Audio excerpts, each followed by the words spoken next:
A igreja não pode ser centralizada só em uma figura, ou só em um momento, ou só em uma situação. A gente precisa ir fazendo o máximo para tornar tudo o que acontece na igreja disponível. E, às vezes, a rede social é uma ferramenta boa para isso, né? Então, não deixe de dar atenção. Quando aparecer lá, ó, você está no seu Instagram, que você vê lá a bolinha lá do aprisco. É vermelhinho que fica, é?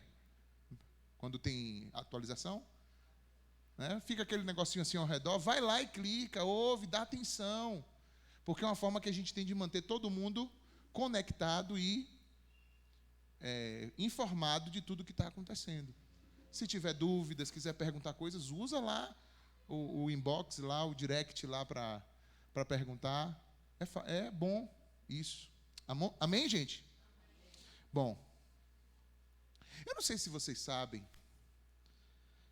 mas nesse exato momento está chegando o final do período do que é chamado de Ramadã. Vocês sabem o que é Ramadã?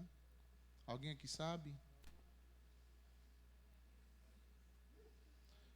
É um período anual de um mês de oração e jejum dos muçulmanos. Então, provavelmente está encerrando, não sei se é no dia 22 ou 23. Eles passam um mês jejuando e orando. E vou dizer para vocês como é mais ou menos. Eles não comem nada durante o dia. Só comem depois do pôr do sol, uma quebra de jejum, e antes do sol nascer pode fazer uma outra refeição também. Aí passa o dia inteiro de novo sem comer.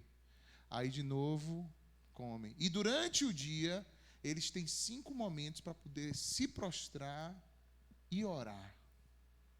Esse é um mês para eles muito sagrado, porque eles têm umas disciplinas espirituais que nesse mês eles aí arrocham mais ainda. Eles têm os ensinos deles, e esse mês eles arrocham mais ainda, no sentido de buscar fazer as práticas deles religiosas. E eu queria nessa noite falar um pouco sobre isso, sobre os muçulmanos, sobre o Islã. É um culto de doutrina, e uma das coisas que a gente precisa é ter um pouquinho de entendimento sobre as religiões, as seitas, as heresias que estão presentes no mundo. E se tem uma que a gente precisa falar é essa, porque hoje é a segunda religião com mais adeptos no planeta, ficando atrás somente do cristianismo. E, diga-se de passagem, nos últimos anos tem sido uma religião que tem crescido o número de adeptos numa proporção maior do que o cristianismo. Isso significa que, em breves tempos, se Jesus não voltar antes, eles serão a religião maior em número de adeptos no mundo. E uma das razões pelas quais isso acontece é justamente devido a, primeiro, o modelo de devoção extrema que existe dentro do Islã. E deixa, inclusive, fazer uma diferenciação entre o que é Islã, o que é muçulmano, o que é islamismo. Islã e islamismo é a mesma coisa. É a religião. E muçulmano é o praticante da religião. A palavra Islã significa submissão. E a palavra muçulmano significa aquele que se submete. E veja só que interessante. No mundo que está tão em desordem, uma religião que está crescendo é uma religião cujo nome é submissão. Que coisa, né? Você vê que existe um pulso no interior dos homens, meio que clamando que alguém venha botar as coisas no lugar de algum jeito. E isso, ele se propõe com muita firmeza, até mesmo porque, quando eles se multiplicam dentro de determinada nação, eles também vão ocupando as posições na sociedade, as posições políticas, culturais, porque existe dentro da religião islâmica um alvo de que a lei das nações seja a lei religiosa, a Sharia, que é o nome da lei pela qual eles vivem. Então existe um desejo missionário muçulmano de que as nações se dobrem a isso. E eu não tenho um objetivo hoje de aprofundar muito, mas tem alguns pontos que você pode aprofundar mais um pouco no estudo que você pode baixar depois em casa pelo nosso código QR no Drive do Aprisco.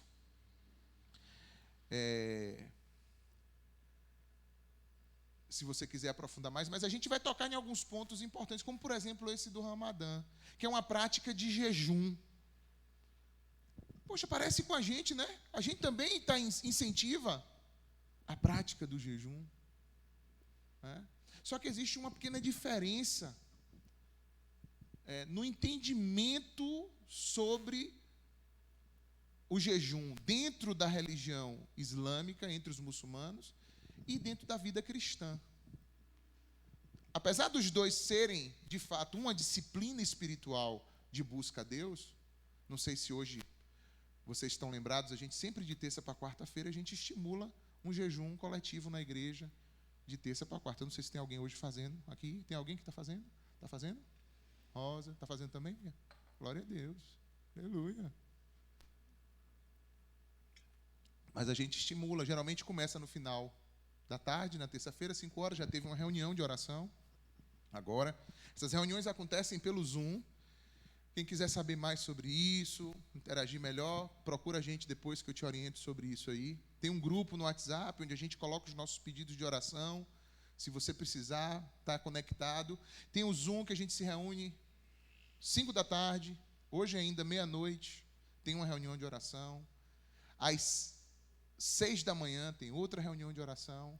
Ao meio-dia de amanhã tem outra reunião de oração. E às 5 da tarde tem a reunião de encerramento do jejum. São geralmente jejuns de 24 horas, né, somente com água, sem alimento. Mas o que difere, por exemplo, esse jejum da gente para o jejum deles? Difere porque para o muçulmano existe um Deus chamado Alá. Eles são como nós uma religião monoteísta, mas eles não olham para a gente como monoteístas. Eles olham para a gente que é cristão como politeístas. Por quê? Porque nós cremos no Deus Trino, Deus Pai, Filho, Espírito Santo. Eles não acreditam nisso. Eles só acreditam no Deus Alá. E esse Deus Alá tem uma série de exigências legais que precisam ser cumpridas pelos seus súditos, seus servos. E aí eles vivem uma perspectiva religiosa em que o tempo inteiro, tudo o que eles fazem é para conquistar ou agradar esse Deus Alá, para que ele não se ire contra eles por causa das suas más práticas. Então eles procuram fazer boas práticas e fazer as coisas certas e serem muito agressivos, inclusive, com coisas erradas. Eles têm um histórico assim violento contra muitas coisas que o mundo judaico-cristão conseguiu assimilar ou tentar conviver, como, por exemplo, a liberdade religiosa, como, por exemplo, essa questão da sexualidade, da homossexualidade. Eles não têm essa mesma facilidade de convivência ou entendimento dessa liberdade. E eu digo para vocês que eu vou tentar me colocar aqui da maneira mais respeitosa que eu puder, porque pode ser que agora ou depois algum muçulmano venha assistir essa mensagem. Não sei se tem algum aqui, acho que não. Mas pode ser que tenha, e eu não quero que a pessoa entenda que eu estou sendo desrespeitoso com a fé dela, mas eu quero que ela entenda por que a gente segue a Cristo. Eu quero. E para isso a gente precisa pontuar algumas coisas. Então, por exemplo, existe um Deus, Alá, e esse Deus olha para as pessoas e requer delas algo, e elas têm que apresentar algo continuamente para ele se agradar e não enviá-las para o inferno, para para o inferno seria. E se a pessoa agradar com as suas obras, fizer obras que o agradem, cumprir missões que o agradem, então aquele Deus, Alá, não 100% garantido, mas de acordo com o humor e a vontade dele naquele momento, ele pode dar o paraíso, que é uma composição, inclusive, de paraíso bem diferente daquilo que a gente entende nas Escrituras, né? Se você olhou para o que eu falei agora e falou assim, poxa, o que então tem diferente da nossa? Então você realmente não está conhecendo qual é a fé cristã. Porque, infelizmente, existem muitos cristãos que vivem dessa forma, que eu acabei de falar agora. Que entendem Deus dessa forma, que entendem a relação com Deus dessa forma. Ou seja, são pessoas que não entenderam que Deus já está satisfeito com o sacrifício de Cristo Jesus na cruz do Calvário.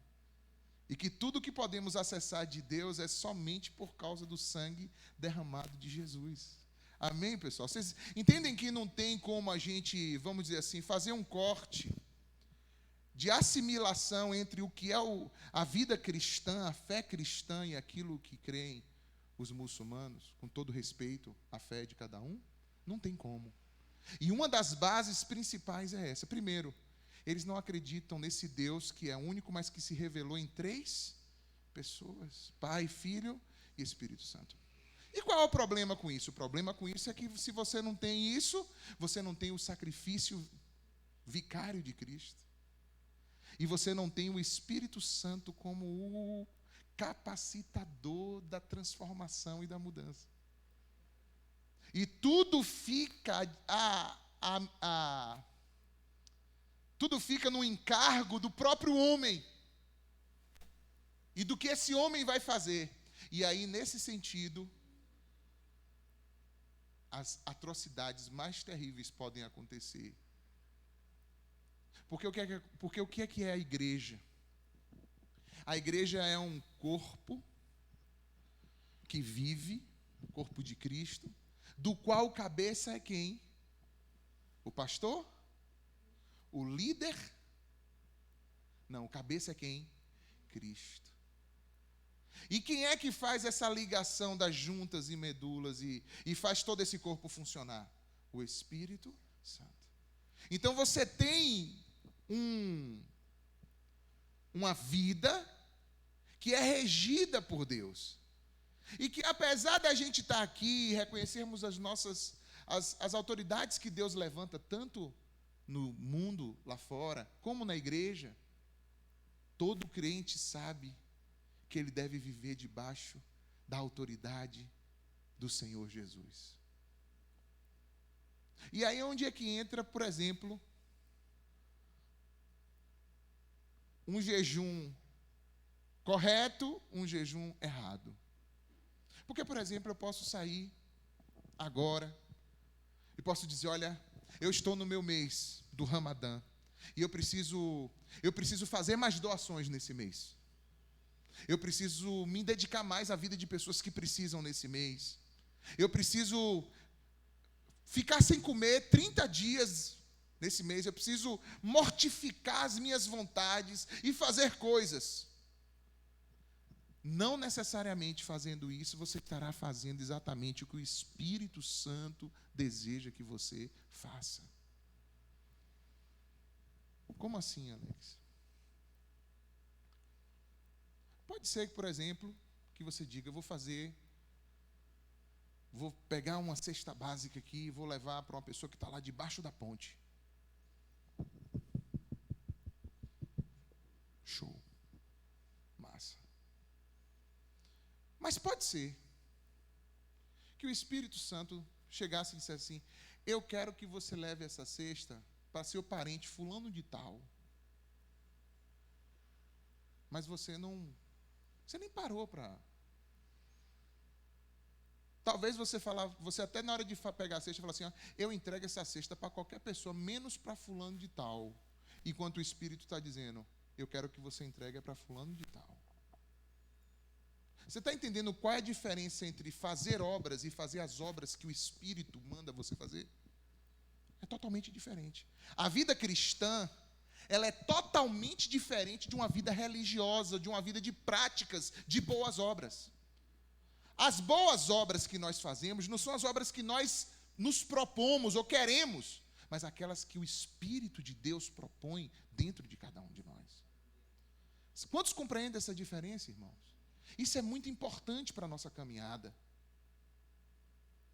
É por isso que, como eu falei aqui domingo, tem pessoas que têm a facilidade de entrar 10 mil vezes num culto desse, ou em uma outra igreja, e se sentir com a consciência apaziguada porque foi no culto, mas em nenhum momento obedeceu o que o Espírito disse. Eu sei que tem pessoas aqui agora mesmo, sentadas aqui, ó, me ouvindo.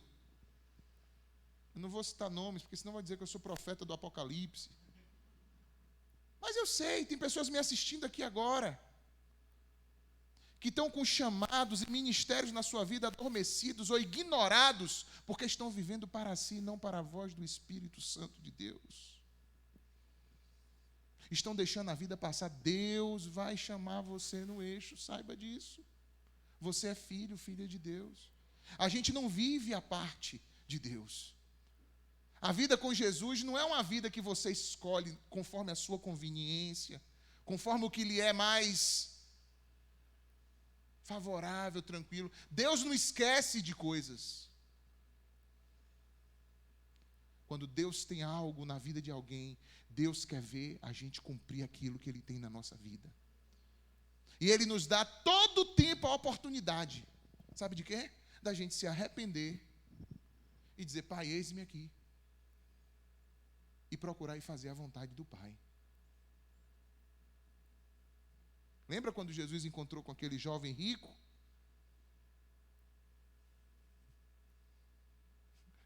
Qual era a dificuldade do jovem rico? Era essa, ele já era um cara religioso. E bom praticante religioso. Porque quando Jesus começou a citar os mandamentos, ele disse, todos esses eu já faço. Jesus disse, show, beleza. Então, já que você faz, vai lá, pega o que você tem agora, vende, dê aos pobres, volta aqui e me segue. Hã? Você falou o quê? Não, vai lá agora, vende o que você tem, entrega aos pobres, depois volta aqui e me segue. Tu foi, Liu? Tu foi? Não foi. Porque existe uma diferença entre você praticar aquelas obras que você acha que são convenientes para você, que você encaixou na sua agenda, encaixou nas suas prioridades, você deu as medidas, você deu as proporções, você fez tudo. Ou seja, é uma coisa totalmente centrada no próprio homem, na própria vontade do homem, no próprio desejo do homem. Mas quando você é interferido diretamente pela vontade de Deus e diz, eu quero é isso aqui de você, aí é onde a gente vai sair da dimensão religiosa para a dimensão do que é de fato uma vida com Deus, uma vida cristã, uma vida de relacionamento com Deus. Amém ou não? Então, um dos pontos que confrontam e não dá para a gente assimilar, porque muitas vezes até a galera fala assim, poxa, mas vem cá lá. Não é a mesma coisa de Jeová, de Deus? Ele, não é o mesmo Deus. Até uma determinada dimensão, quando você, por exemplo, quando eles fazem a linha de dizer que era o mesmo Deus de Abraão, por exemplo, existe uma configuração de entendimento parecido ou similar. Mas quando você vai esticando a linha para onde vai parar, acaba se tornando um falso Deus, mesmo que lá no início possa ter partido de uma mesma origem. Porque quando você dissocia esse Deus de Abraão, por exemplo, do plano desse Deus de enviar o Messias, já quebra com tudo. Já está já fica completamente distorcido daquilo que a Bíblia diz. Lá em Mateus capítulo 28, 19, diz assim: vão por todo mundo, fazei discípulos de todas as nações, batizando-os em nome de quem? Do Pai, do Filho e do Espírito Santo.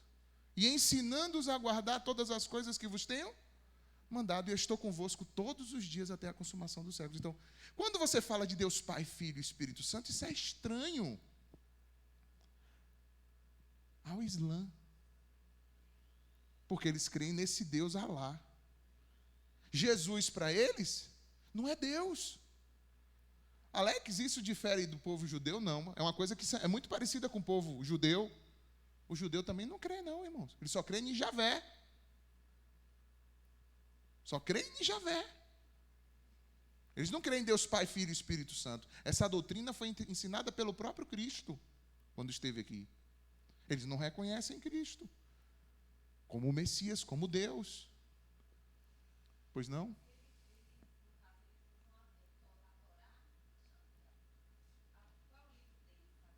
O livro sagrado deles é o Alcorão. Isso. A Torá é a literatura judaica. Tem algumas similaridades. Mas existe um problema. Vocês sabiam que o Islã nasceu no século VII? Nasceu no século VII. Depois de Cristo.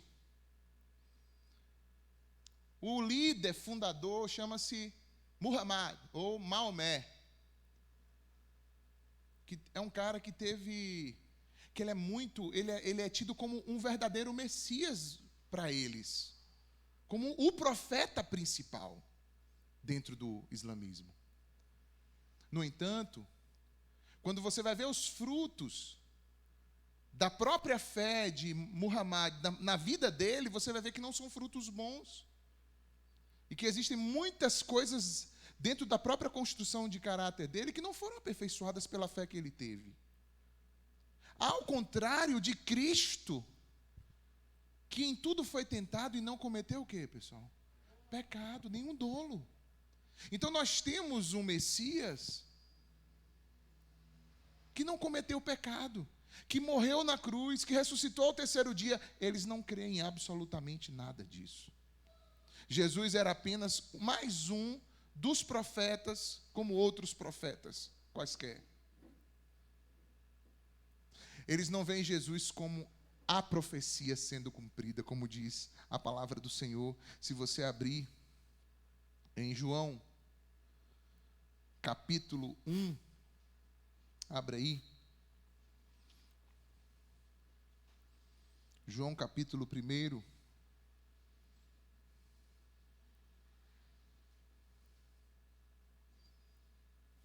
Então já falamos sobre qual é a visão de Deus. Vocês entenderam? Como é diferente a visão sobre Deus? Estamos falando agora sobre a visão de Jesus, sobre quem é Jesus. Para eles, ele é um profeta, mas não é o Filho de Deus. João capítulo 1, versículo 1 diz o quê? No princípio era o Verbo. E o Verbo estava com Deus. E o Verbo era Deus. Agora veja o 14. Versículo 14.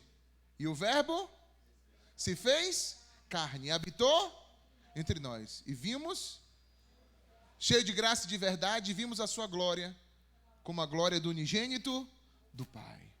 Amém?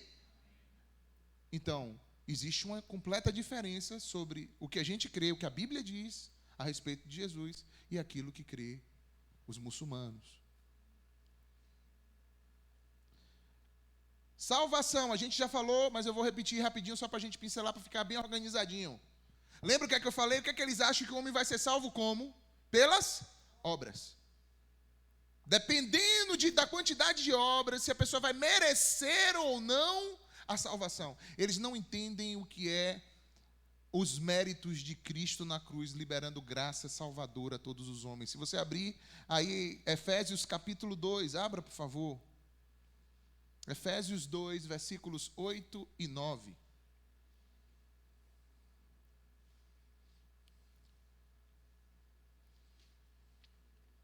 Acharam? Efésios 2, 8 e 9. Diz o quê? Pois pela graça sois salvos, mediante a fé. E isso não vem de vós, é dom de Deus e não vem das obras, para que ninguém se glorie. A Bíblia é clara, irmãos. Nós somos salvos por quê? Pela graça. Nunca merecemos, nunca. E nem agora podemos nos achegar a Ele como merecedores de nada, porque nada merecemos, irmãos. Tudo é sempre graça sobre graça e graça sobre graça. E ainda quando a gente acerta, é bom acertar, é bom alinhar os ponteiros, é bom você alinhar a sua vida à vontade do Pai. Mas nunca ache que o cuidado de Deus está dependendo da sua performance por você, não. Para você não, meu irmão. Nunca vá por esse caminho, porque é um caminho fora do Evangelho. É um falso evangelho que pode atrapalhar a tua jornada e ainda pode te tornar uma presa fácil na mão de manipuladores e controladores. Porque a graça de Deus nos liberta, irmãos. Faz com que a gente possa olhar para Ele simplesmente e receber a salvação. E receber o seu cuidado, não pelo que somos, mas porque Ele é bom. Aleluia. Aleluia.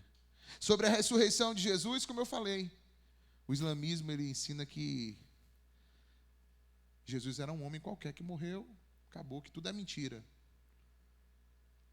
Mas nós cremos que Jesus morreu e ressuscitou.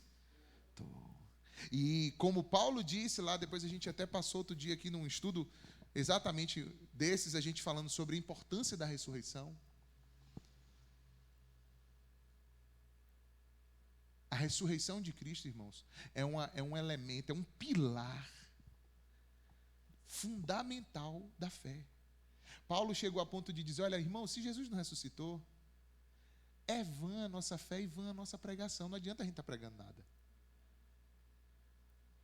Porque o fato de Jesus ter ressuscitado comprova que tudo que ele disse é verdade.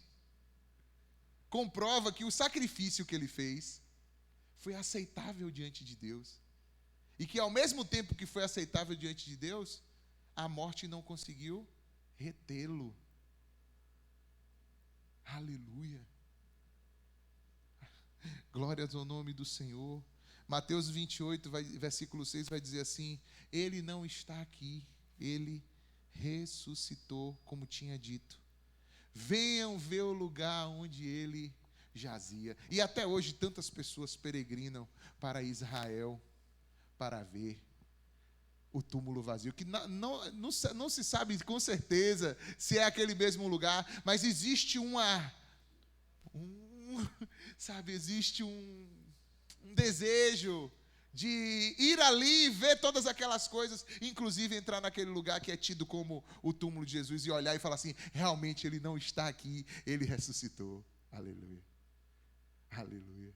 Que bom. Por falar em peregrinação, uma das práticas do Islã é a peregrinação a Meca. Pelo menos uma vez na vida, um muçulmano tem que ir a Meca. E uma pessoa muçulmana, ela se torna, uma pessoa que não é muçulmana, ela se torna muçulmana ao fazer uma declaração pública de devoção inteira a Alá. Eu não vou repetir aqui, depois quem quiser entrar no estudo eu botei a transcrição dessa declaração, como é, depois você vai lá e dá uma olhada. Tem mais outras questões mais dissecadas lá, que eu não vou trazer aqui hoje. Quem tiver interesse de ir um pouquinho mais a fundo, no estudo aí no Drive, tem. Mas existe uma outra coisa que tem feito o Islã também crescer com velocidade. É que todas as pessoas que nascem dentro de um país a qual a lei já é a Sharia, a pessoa já é considerada de nascimento da religião islâmica. E quando alguém se converte,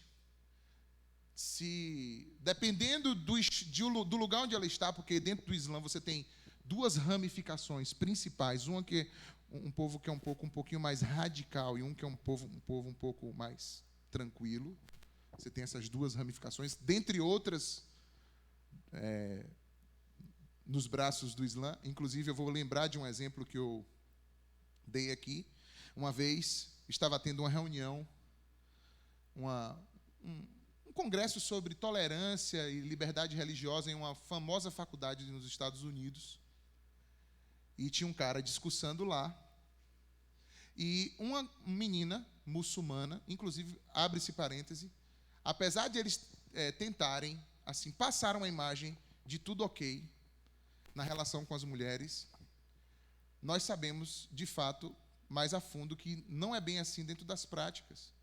E muitas mulheres também vivem um estado meio opressivo dentro da cultura islâmica. E elas não têm nem muito espaço nem para poder se expor, falar. Logo são perseguidas. Né? Por quê? Porque dentro dessa tentativa de manter uma ordem, você pode se tornar um abusador, um ditador, um controlador excessivo. Porque quem é que não quer a ordem? Mas não é a ordem a qualquer custo. Entende, irmãos? Por exemplo, Jesus veio.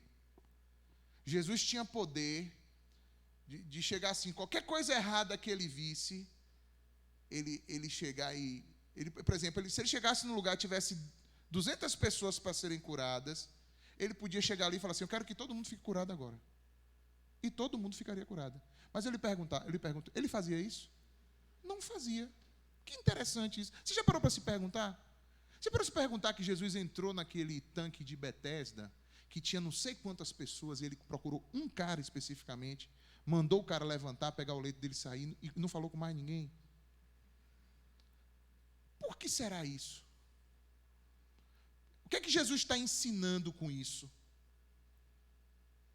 Que não é ter cura ou ordem ou as coisas no lugar de qualquer jeito. Existe um caminho, e esse caminho ele mostrou, o caminho do amor, o caminho da cruz. A gente vê, de vez em quando, sai aí, porque existem ramificações. Não é todo o Islã, mas existem ramificações dentro do islamismo, onde você tem o extremismo islâmico, onde atrocidades são cometidas em nome de Alá, desse Deus que veria um erro, uma desordem e quer botar no lugar. Então a gente é o emissário direto dele para botar as coisas em ordem. Se você parar para pensar, tem muitas pessoas no meio cristão que já passaram por esse sentimento e esse desejo de controle, e hoje ainda tem no meio cristão, usando o nome de Deus e de Jesus, com pensamentos similares, se brincar.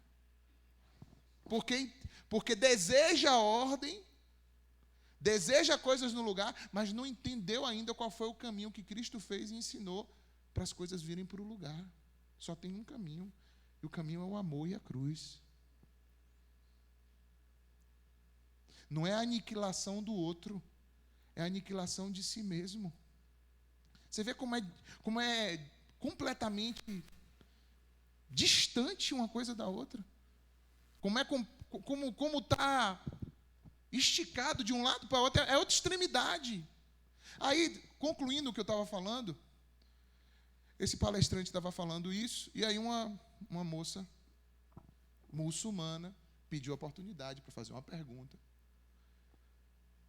E foi dada a oportunidade a ela, e ela disse assim, você estava falando aí do extremismo islâmico, mas você tem que saber que essa não é a realidade do Islã, nem da maioria do Islã.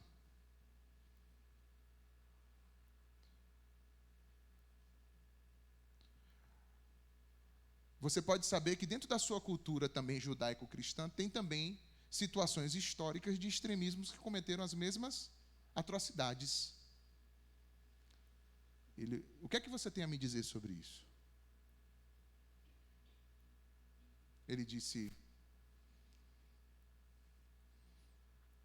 o que é que eu tenho a dizer sobre isso?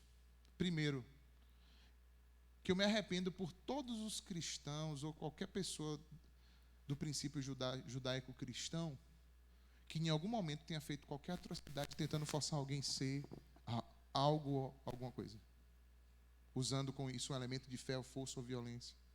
Segundo, eu como um cristão condeno veementemente esse tipo de atitude.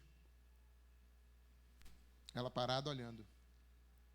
Aí ele disse: você ouviu o que eu acabei de falar? Ela disse: claro que eu vi. Aí ele falou: então você agora fale a mesma coisa a respeito dos atos cometidos pelo extremismo islâmico aqui agora no microfone, enquanto está sendo filmado. Ela fechou a boca, voltou para o lugar dela e sentou. Você entende qual é a diferença? Existe uma diferença. Ninguém está aqui para negar que em nome da fé cristã abusos são cometidos, que existem perversões terríveis. Existe muita. Mas você não vai ver um cristão autêntico que não se levante e condene essas atitudes. Agora, você não vai ver isso em outras dimensões religiosas, como o Islã. Porque se essa pessoa fizer isso, certamente ela vai sofrer alguma retaliação. Na França, teve um jornal que fez uma charge. Esqueci o nome do jornal. Foi Le Monde? Não lembro. Enfim. Foi Le Monde? Os caras fizeram lá uma charge, fazendo alguma crítica ao islamismo, fizeram alguma coisa a Maomé, alguma coisa desse tipo, sobre o profeta Maomé. E aí, simplesmente, um grupo extremista foi lá e entrou lá e deu fim, quebrou com tudo e matou algumas pessoas lá. Hã? Exatamente. Exatamente.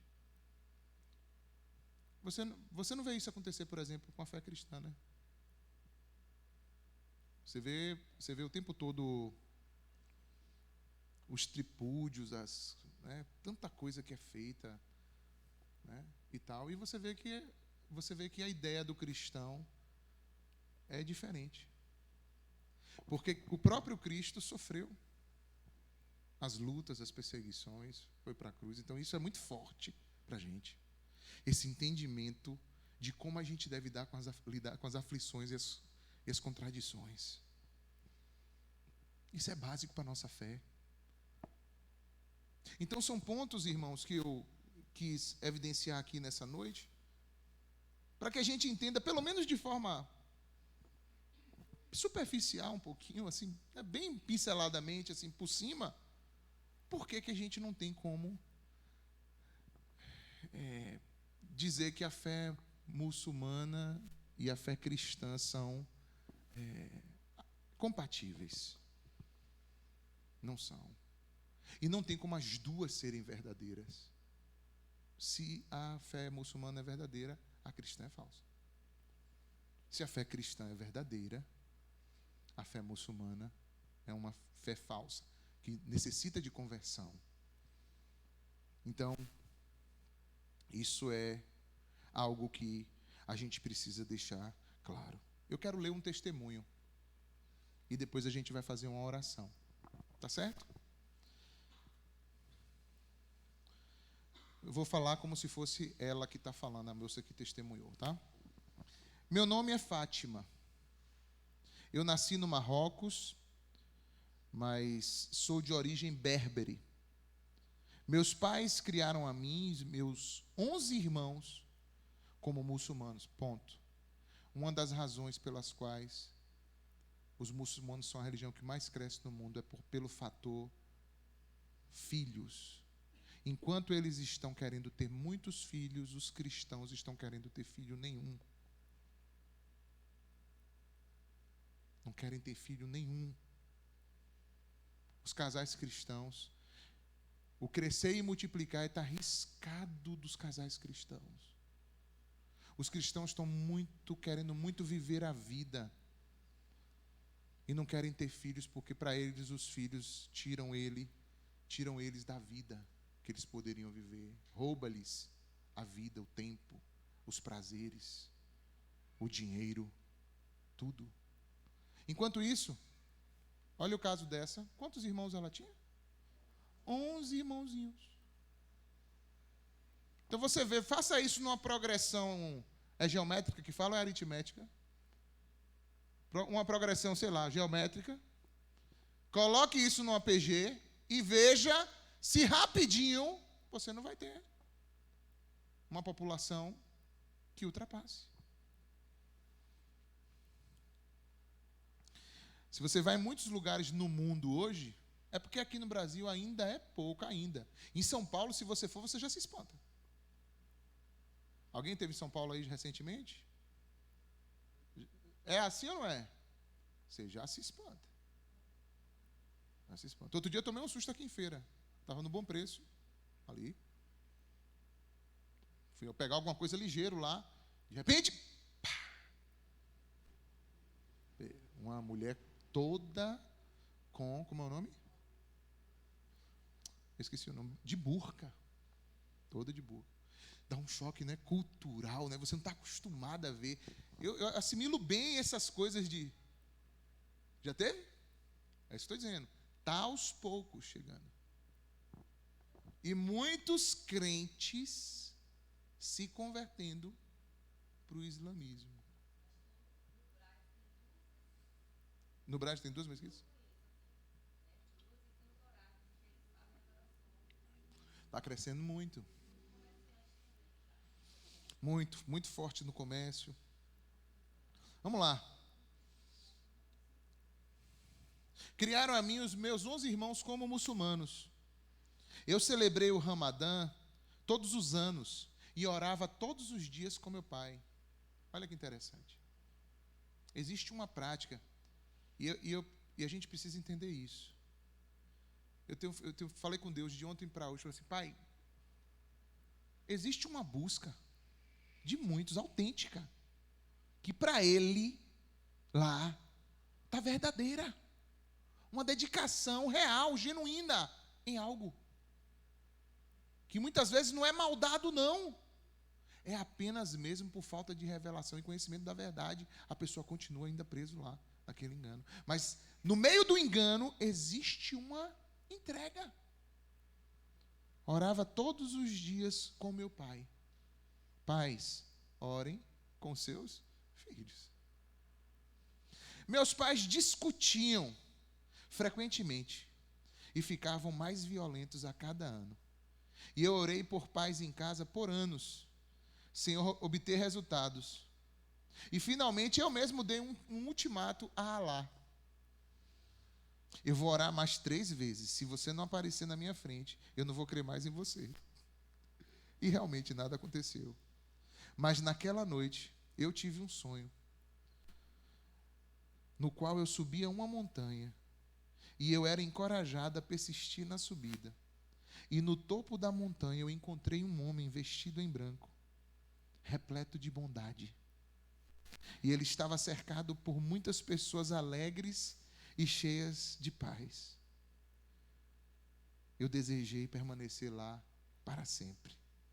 Eu falei para minha família sobre o sonho, mas eles não deram atenção. Mas eu mantive em meu coração e tinha a esperança de descobrir quem era o homem em meu sonho. Minha vida era monótona, sem sentido. Mas então, um certo casal veio morar em nosso prédio e me falou sobre o amor de Deus em Cristo Jesus. E eles me convidaram para uma reunião cristã, evangélica, onde eu pude sentir a presença de Deus.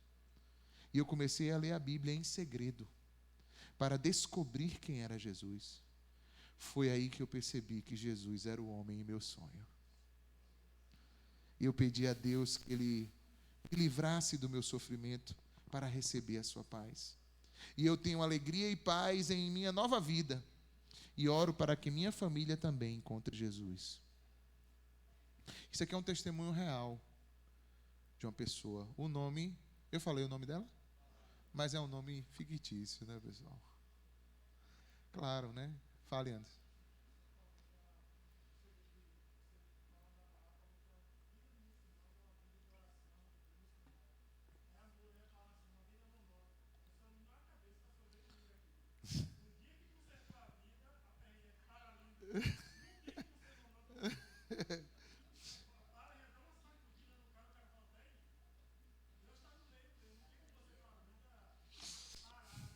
Como é o meme que a galera faz, que o não é o que é fácil, não tem uma nova agora. Esqueci.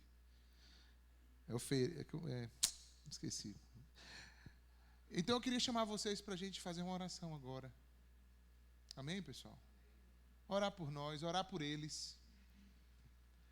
Muitos estão agora, sabe, com uma impressão autêntica dentro do coração, que eles estão chegando ao final de um mês, de muita coisa boa, de ter feito muita coisa boa para lá. Mas não lhes abriu ainda o entendimento. Vamos orar agora? Vamos ficar de pé? Se você puder lembrar de orar aí mais uns dias por eles, ore. Pai, nós oramos aqui em Teu nome, porque sabemos que no coração desse povo, que são bilhões de pessoas, que no coração de muitos deles há um desejo real, autêntico, de querer a ordem, a paz, de querer viver bem, de querer tudo que uma vida ajustada poderia ser. Mas como isso será possível, Senhor, se eles não ouvirem a Teu respeito? E como eles vão ouvir se não há quem lhes pregue? E como pregarão se não formos enviados para pregar? Sabemos que Tu podes fazer todas as coisas, como por exemplo nesse caso, onde por intermédio de um sonho, o Senhor alcançou a vida daquela moça. E esse não é um relato único. Esses relatos de visitações por sonhos e visões têm se multiplicado muito no meio muçulmano. Porque Tu és o único Deus verdadeiro. E Tu te manifestas aos que Te buscam, aos que de verdade querem Te conhecer. Então, Senhor, veja quem são esses que estão jejuando, orando e de alguma maneira querendo conhecer. E mesmo nessa busca aí que talvez está indo com uma direção errada, se mostre neles no caminho, como o Senhor fez com Saulo.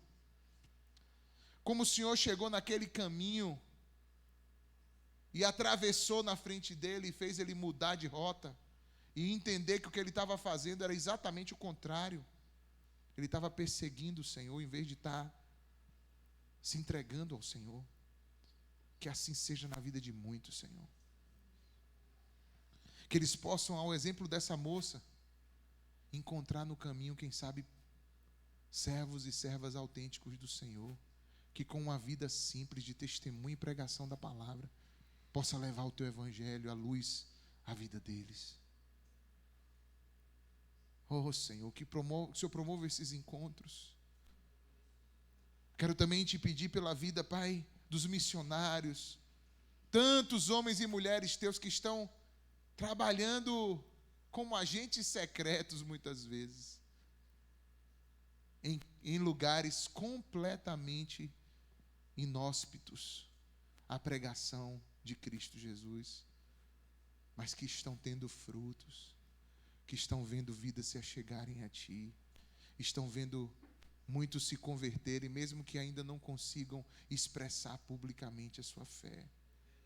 Ninguém pode deter a Tua igreja, ninguém pode deter o crescimento do Teu corpo. Pode ser que muitos desses que ainda são tidos ainda até como muçulmanos, nem o sejam mais, mas ainda não entraram na contabilidade porque Não houve ainda uma alteração de nome, não houve uma possibilidade de uma profissão pública de fé, porque há um constrangimento, uma opressão familiar, governamental, sabe-se lá o quê, mas que o Senhor possa, Deus, agir. Toma a vida desses missionários também, em nome de Jesus. Oramos também, Pai, para que aqueles que tiveram origem muçulmana, que foram muçulmanos e já se converteram a Ti, sejam também testemunhas eficazes para a conversão dos seus familiares e de outros. Assim como ela pediu, Pai, que como ela foi alcançada, que o Senhor alcançasse também os seus familiares. Oh, Senhor, que o Senhor possa tocar na vida desses também. E todas essas orações aqui, a gente também faz por nós mesmos. Primeiro, para que possamos viver com autenticidade a fé que foi repartida para nós, a vida que o Senhor Jesus repartiu para cada um de nós. E segundo, Senhor, para que a gente possa testemunhar, para ver outras vidas se achegarem a Ti, se entregarem a Ti, conhecerem a Ti, Te amarem também, conhecerem o Teu amor, Senhor, a Tua graça. Nos ajude, Pai, nos ajude a levar adiante, como cartas vivas, a Tua mensagem. Aleluia, Senhor. Exaltado seja o Teu nome. Perdoa as nossas falhas, os nossos pecados. Receba a nossa vida, receba esse culto. Receba tudo que somos, tudo que temos. Recebe em Tuas mãos. Recebe as nossas vidas, recebe os dízimos, as ofertas que vão ser agora ministradas, entregues. Que o Senhor receba tudo isso agora em Tua presença. Em nome de Jesus. Amém. Amém. Podem sentar, irmãos. Faça agora, eu vou te dar um minutinho para você entregar seu dízimo, a sua oferta. Se você vai fazer isso agora pelos envelopes, os irmãos vão chegar aí até você. A maquineta da igreja também, se você precisar. Se você